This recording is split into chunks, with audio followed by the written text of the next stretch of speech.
Warning: the following documentary contains graphic images. Viewer discretion is advised.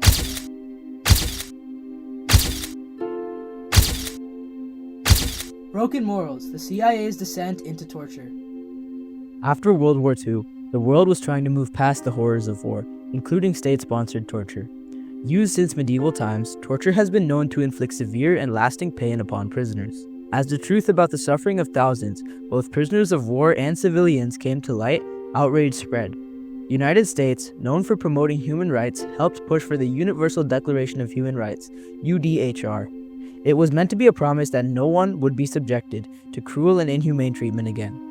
This declaration influenced many treaties, including the Geneva Conventions of 1949, the International Covenant on Civil and Political Rights (ICCPR), and the UN Convention Against Torture (UNCAT), showing America's supposed commitment to justice.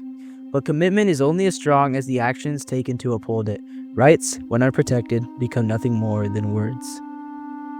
Not long after, in 1961, the U.S. officially entered the Vietnam War, beginning as a political struggle between North and South Vietnam, which blew out into a full-scale war in 1954.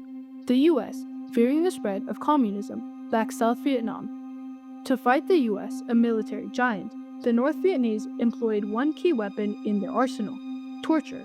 As Jonathan Mahler, a New York Times journalist, wrote in 2005, the North Vietnamese knew they were overmatched militarily, but figured they could at least win the propaganda war by brutalizing American prisoners of war until they denounced their government and falsely confessed that they had bombed schoolchildren and villages.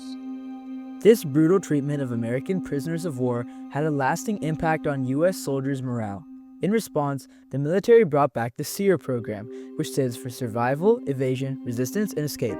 Originally created during World War II, this program trained soldiers to escape enemy capture. In the Vietnam War, it was expanded to include training to withstand torture and counteract the spreading of false propaganda.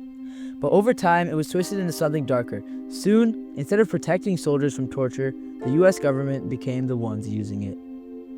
But why would a country that had once fought against torture suddenly embrace it?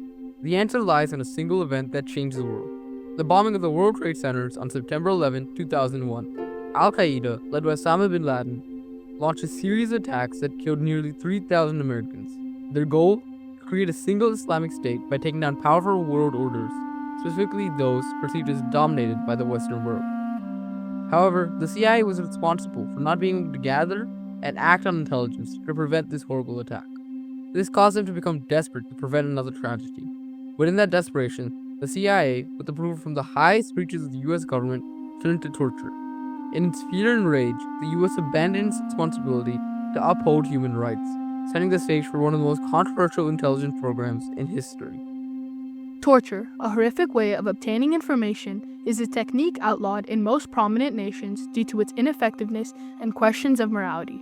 But after the tragic terrorist attacks on 9/11/2001, the Bush administration pushed the Central Intelligence Agency, or the CIA, to gain actionable intelligence through any means necessary, which led the CIA into launching the Enhanced Interrogation Program.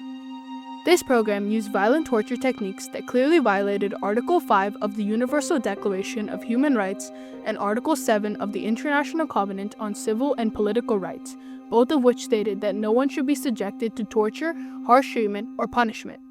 Through this program, the United States failed to uphold their responsibility to enforce their international laws and regulations, disregarded moral responsibility as a self-proclaimed model nation, and violated the fundamental rights belonging to the prisoners tortured, scarring them and the world. In order to gather intelligence and further the land invasion into Afghanistan against Al-Qaeda, later known as the War on Terror, the Bush administration passed several classified directives, enabling the CIA to use torture on the supposed perpetrators of 9/11. To do this, the CIA and U.S. military started hunting down alleged members and affiliates of Al-Qaeda. The CIA then took these detainees to secret prisons known as black sites. These sites were hidden in countries like Lithuania, Poland, Thailand, and Afghanistan. They allowed the United States' horrific actions to remain in pure secrecy and allowed it to implement torture disguised as the Enhanced Interrogation Program. One of the key architects of this program was James Elmer Mitchell, a psychologist contracted by the CIA who had previously worked on the SEER program. Mitchell and his colleague, John Bruce Jessen, took SEER's resistant tactics and reverse engineered them into a method of interrogation. He designed a system based on learned helplessness.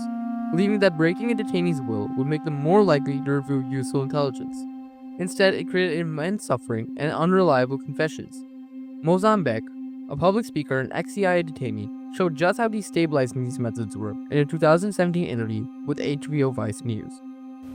Degraded us in ways it's really hard to, even now, hard to describe. And that's what they wanted to do. They wanted to remove our sense of individualism, remove our sense of humanity, and give us each a number.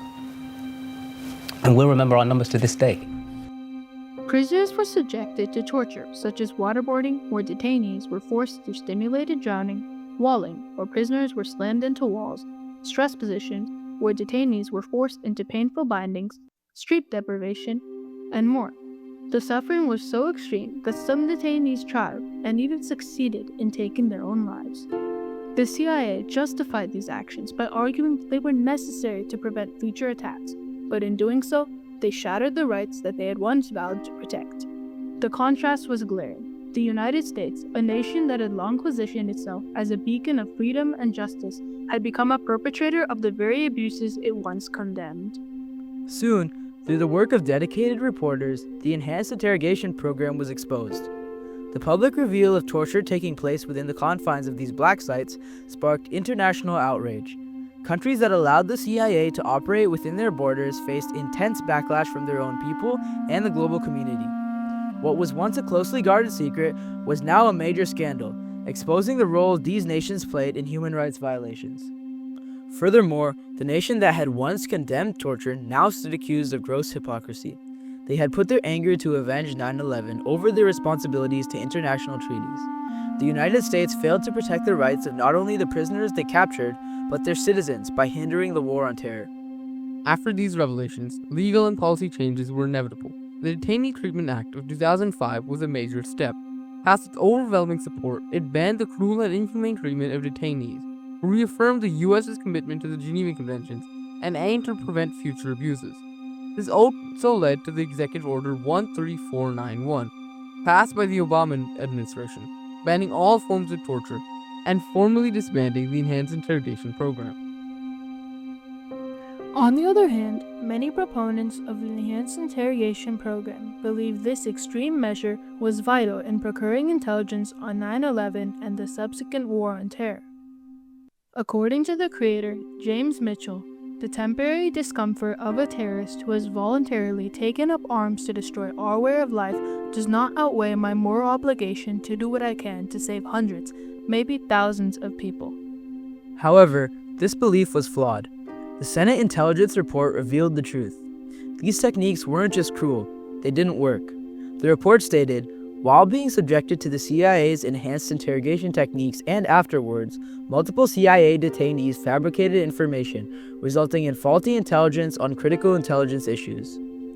The United Nations Convention Against Torture of 1984, UNCAT, made it clear there were no exceptions. War, terrorism, or instability could never justify torture. The United States had not only broken international law, but also betrayed its own core values. By using the Enhanced Interrogation Program, the U.S. violated several basic rights of detainees. These individuals were denied a fair trial, held without charges, and subjected to inhumane treatment. At the same time, the U.S. failed its responsibility to uphold the treaties and conventions it had once championed. It had set the bar to many countries around the world who viewed the U.S. as a model nation and the quote-unquote leader of the free world that torture was perfectly fine to use. The Enhanced Interrogation Program marked a dark chapter in U.S. history. It violated human rights, damaged the country's moral standing, and ultimately failed to produce reliable intelligence. The fallout, false leads, diplomatic strain, and lasting harm to America's reputation serves as a stark warning. Upholding human rights and following international law must always be a priority for nations, even in difficult times. Enhanced interrogation techniques ruin lives and expose the U.S.'s failure to practice what it